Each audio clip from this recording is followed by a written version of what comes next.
Fantastic. Done especially, obviously, for your cake. Done especially, that's right. And Alison's got a new shirt, so you'll be kitted out in the shirts and the scarf. Yes, we're all ready now. Sam, will you be wearing your shirt? Have you got a shirt and a scarf? Yeah, I've got a shirt and a scarf. Right. So, guys, Sam, prediction for the score. Do you think you're going to win? Yeah, 2-0. 2-0, Sam. What do you think, Ruth? I think 3-0. 3-0. What about you, Alison? I'm going 3-1. So you're definitely going to be in the final? Absolutely. Fantastic. That's Ruth, Alison and Sam just about to set off for Wembley. Should be fabulous, shouldn't it, eh?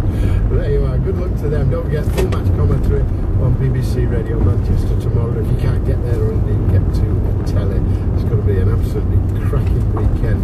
The US Secretary of State John Kerry is due to arrive in South Korea this morning for talks about the current crisis. His visit comes as a US intelligence report says for the first time that the North is capable of mounting a nuclear warhead on a missile. We know they've had big ones, but apparently they've now got them small enough to get them onto a missile, and there's talk of a missile test fairly shortly, imminently, you might say. Well, our reporter's Lisa Costello. Morning to you. John Kerry's meeting, is this just was going to happen anyway? Has he dashed over there because of the latest escalation in rhetoric? Well, what we're told is that Mr. Kerry's trip was planned about a month ago when, of course, tensions in the region were already building following North Korea's third nuclear test. He has now arrived in specificity, because he said we will defend America and American institutions, as it were, but he said we will honour our obligations to our allies. It's slightly different. Well, yes, indeed. I mean, diplomatic wording is always very, very interesting. What they're facing here is a very difficult situation.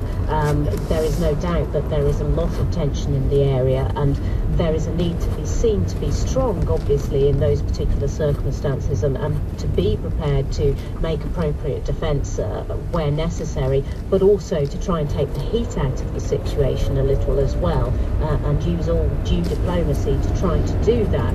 We have heard President Obama warning North Korea, not for the first time, to stop its belligerent behaviour, and he has asked for it to act decisively to lower the temperature.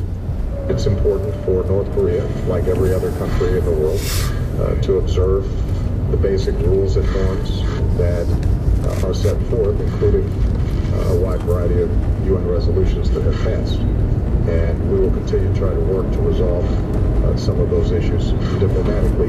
President Obama obviously trying to strike a balance there, and those sentiments have been echoed by the UN Secretary General Ban Ki-moon. He says he's deeply concerned about North Korea, and he's urged them to stop